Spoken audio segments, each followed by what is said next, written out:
It's Friday and I'm heading out of Collie. I've had a rest day, feeling pretty good. I've got to go about 3 kilometres on the spur trail to get back onto the proper trail, but I'm now on the next section 3, which is about 4 days, 3 nights to Balingup.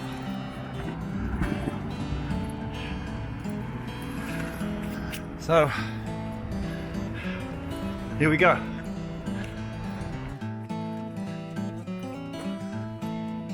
Okay, so I was talking to a fella that lives in the area, and we just walked the spur trail together. He's going north and I'm going south, but he's explaining a little bit more to me about things, and basically these are all Jarrah forest that we're going through at the moment. It's not his favourite, he said. He said the best part of the walk I've still got to come to, which is from Balingup onwards. He said just before Balingup the scenery changes completely. So this is all Jarrah, and Jarrah has the vertical bark like that. I don't know if you can see that there. It's a bit wet from the rain, but you can see on that one the vertical bark, and there's some she oaks. That's a she oak here. You can see it doesn't have leaves. It's got almost like pine needles. So that's apparently lovely wood to do woodworking with. So you can see the pine needles and the strips of bark. And the other tree, which I haven't identified yet, is the Mari tree. And that's the one that drops all those bloody honky nuts that are like marbles that they skate on you easily to roll an ankle or trip when you're walking on those. So yeah, I got a bit of a lesson today. He was telling me about how the Aboriginals used to burn off these forests every year as they walked through. They'd burn them off, and so some of the seeds don't actually fertilise until after a fire, like the banks here. So they collect the seeds and then put them on a barbecue. So they fire them up so that they can grow them. So there you go. So this look that we've got at the moment is going to very much change, probably in the next 100 kilometres or so. So while he said he doesn't like it, I'm enjoying it. It's like a Norman Lindsay painting I'm walking through, but it'll be different soon, so I should soak it all in. I've just come out of the trail. How nice is this here? It's beautiful.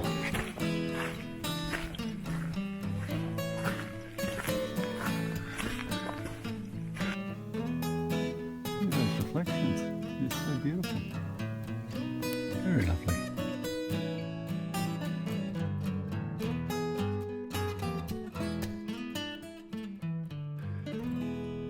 Okay, so this tree here with the sign on it is obviously one of these Mari trees, because you can see the honky nuts hanging off it, and the honky nuts on the ground.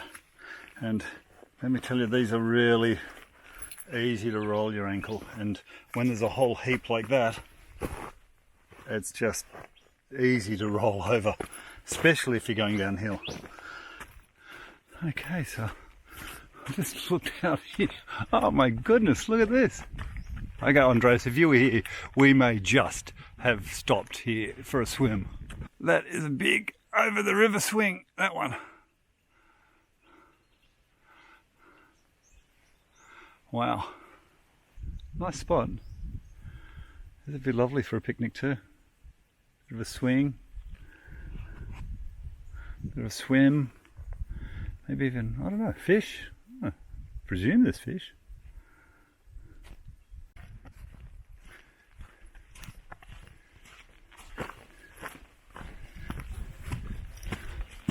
Balingup River. And that would make this Balingup Bridge. So, walking through another area of, I'm thinking burn off, because it's only goes a few metres up the trees. But you can see the undergrowth is really all gone.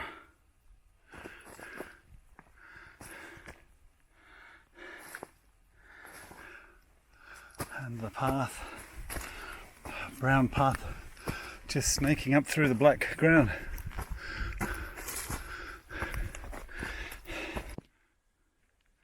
It's really interesting with these woggles. The tree almost seems to consume them, or I suppose maybe like a cyst.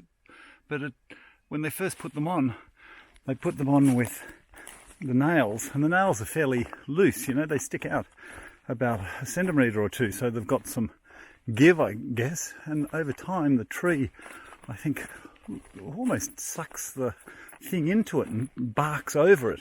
It starts, some of the photos I've got of the tree sort of weeping almost the red sap over it, and then the bark runs over it. It's almost like the tree tries to consume it to get rid of it. Very interesting. Now the power lines again. I'm not sure how long I've got to follow these. I had to do it that day on the diversion, and did that in the morning. These paths are fairly open. You can see the hill up there. It goes up quite a way. It looks like I'm going up there. See, that's obviously a new one. And you can see how, they're stuck on the tree. They're solid, but the nails are sticking out a bit. And over time, like I said, they get sucked into the tree. It's very, very weird. And you can see this one, still the nails sticking out, but it's starting to almost like bleed over it with the sap. You get these ones that are just, burnt out. So this is an idea of a really new one. You can see, there's space behind there. It's got time for the tree to sort of pull it in. Obviously that's been done since the burn off. You can see the sap is definitely covering this one. And again you can see the woggle, how it's now being lifted up and almost pulled into the tree. And this is the dam, Balingup Dam. Looks like the water's a bit low. But they have been saying there's been a bit of a drought, so understandable then. It's the water that supplies Collie. So this is an idea of my lunch stop, and I'll get out peanut butter and the wrap. Have some water, maybe a nut bar, something to give me a bit of energy, keep on going. You just got to find a convenient log. Well, I do. I like to sit down. I don't want to be crouching down on the ground. There's a good example of a sheake. You can see the pine needles and different sort of striations of the bark compared to the jarrah tree right next door. And the vertical. But yeah, it just had a different feel suddenly. Probably underfoot, because it's like the pine needles make it very soft underfoot. Okay, so with this turn off, I'm going to Bibbulmun Hut up the hill. It's a big dam, but now it's got a huge mural on it. The biggest mural in the world done by a single person. So, Lowell's Mills to Wellington Dam, allow 8 hours, okay. I wasn't going to do there and come back in one day. I'll go to Bibbulmun. Well, I've got to Bibbulmun, and seems like I'm the only one here, so I don't know, it seems silly to set up the tent. I'm going to stay inside. So, put my bedroll down and I think I'll stay there. Especially considering it's the type of hut I like. It's where the bed is up off the ground there rather than one continuous long platform across there. I just find it easy to get in and get out than sliding around. Okay, so this is my little setup. Kevin's over there, he's playing his ukulele. We're going to have a fire. I've got my down jacket and long johns on already, so got my buff on. I think it's going to be cold tonight. There's some cloud cover up there. There we go. Kevin's done a good job getting it started.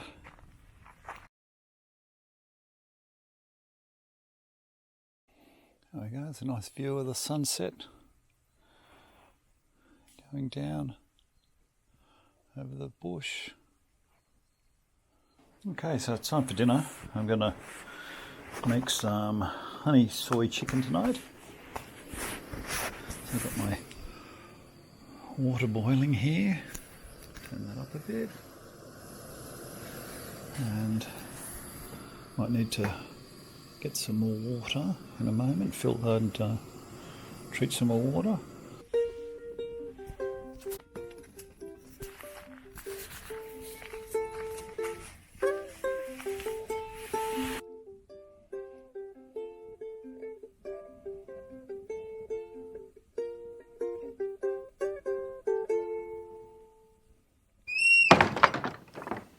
There's a little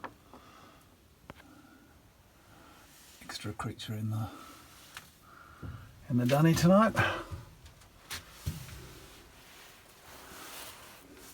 I am ready to leave Bibbulmun camp. It's 9:10. I've had a nice but there were no chicks. No chicks. We met a nice guy last night. He's a friendly guy. His question was, "Are we going to meet any nice chicks at these camps?" But not one that's going to take my money. right, Kevin. So we're trying to steer him towards a more gentlemanly, enlightened path. But anyway, 9 o'clock, and we've got 12 kilometres to walk to a pub. So I think it could be lunchtime. Life is tough. Life is tough. Yeah, I want to write a book about this. So good. So what are you? Bibbulmun. No chicks. No chicks. So what are your recollections of lovely young Paul asking no chicks? No chicks. Hey, can you guys sleep? Yes, about an hour into our sleep, and waking you up at 2 o'clock to tell you there was a mouse in the house. Anyway, Bibbulmun has been really fun. We had a lovely fire. We had a leisurely afternoon. We met a really funny character, and it's a beautiful morning. So I'm going to get walking. Oh, what a Beautiful morning. Oh, what a beautiful day. See, it's not just me. It's not just me that's crazy on the trail. I've got a wonderful feeling. Everything's going my way. See what happens on camp? Anyway, it was a very old-fashioned views, but some of the things he was saying are very funny, and Kevin and I were laughing about them. Like when he, about an hour into our sleep, can anybody get to sleep? At the top of his voice. And he's a big unit, so periodically, I don't know, he was headbutting the ceiling, so he'd hear bang! Oh, fuck! Just crack us up. But the piece of resistance was waking us both up at about 2 o'clock in the morning because there was a mouse on the table. There's a mouse! Okay, said Kevin, let him eat my bowl, let him eat, and we'll fix it up in the morning. That was fun. Had a fun night. Had a nice fireplace there, and a leisurely afternoon and a leisurely morning, which was, I've taken it down, the pace down a notch, which is good. I think the first stage to dwelling up, you know, you're double hutting and they're doing some long days, you know, there's a 30 and a 27 in a row, and there's some long kilometres now. These ones are 19.2s and 20s and 22s, and that's quite doable, you know, if you start at 9 o'clock and you get in at 2 o'clock, and you know, you've got a leisurely morning. You don't have to get up in the dark. You know, you can slowly pack your stuff and have a nice breakfast and a cup of coffee. And so, yeah, just taking it down a notch has been good. Well, this lake doesn't have much water in it. It's really empty.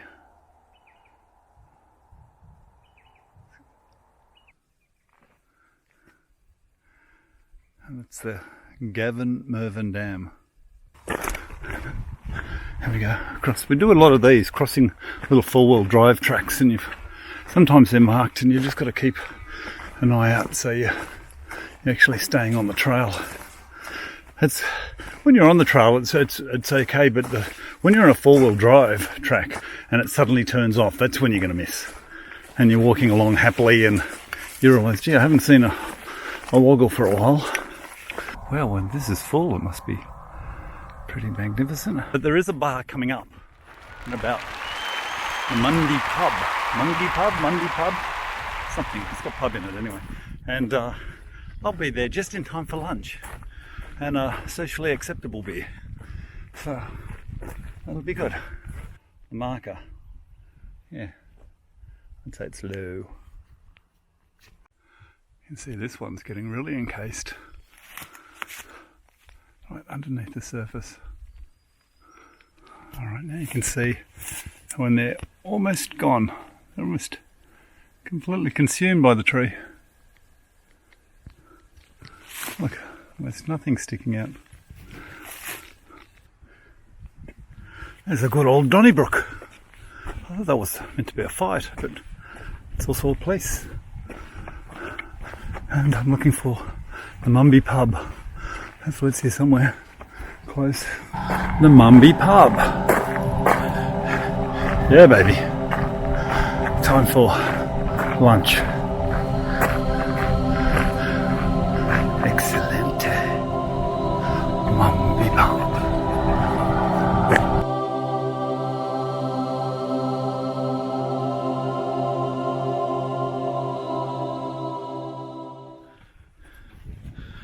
Okay, here's me. The signs again. I've had a nice lunch at the Mumby Pub, although it did take quite a while. Looks like we're walking on the train line.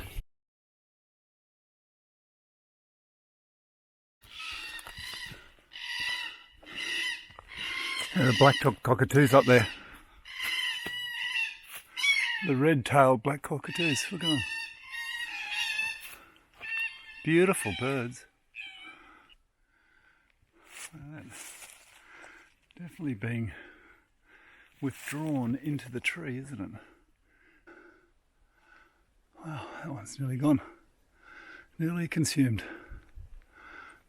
Well, not consumed. I don't think it eats the metal, but certainly encases it.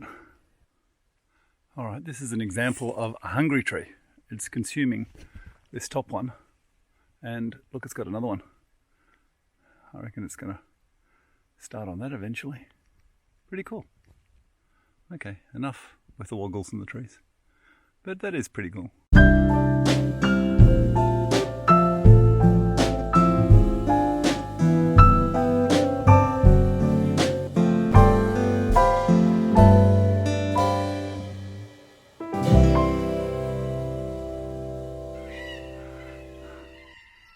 I got up to the black cockatoos again. You watch them start going when I get closer. Look, I hope the video is picking that up. I hope I'm even pointing in the right direction. But there's 3 of them sitting up there. They're going to take off, make a noise and take off in a second.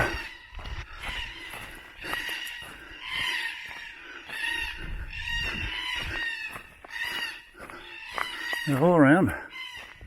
These beautiful big black cockatoos.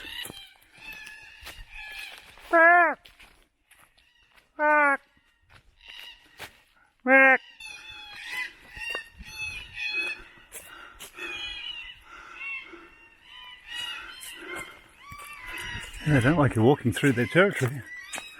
They really make a squawk.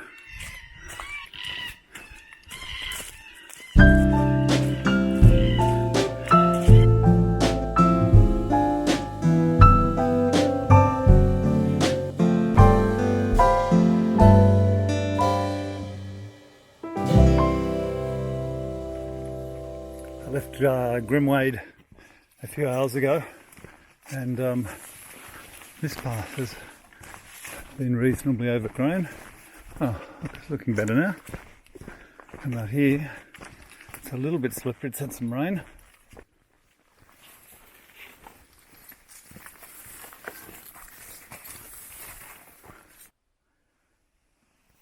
This is my little lunch break stop.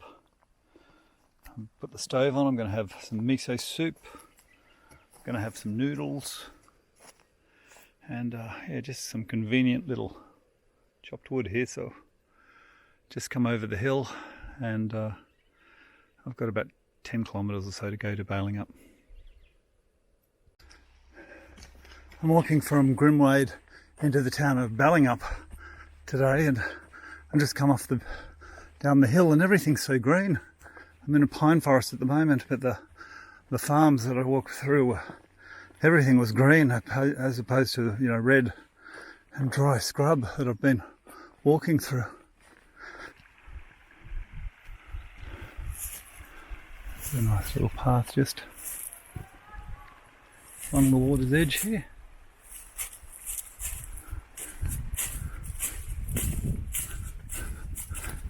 Through the pine forest. It's nice and soft underfoot. Some old tall pine trees up there.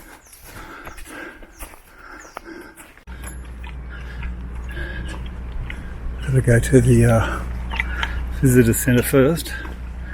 Get my resupply box.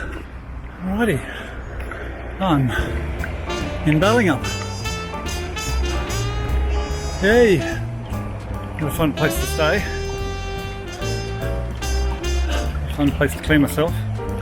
A fun place to clean my clothes. I'm hoping that's all the same spot.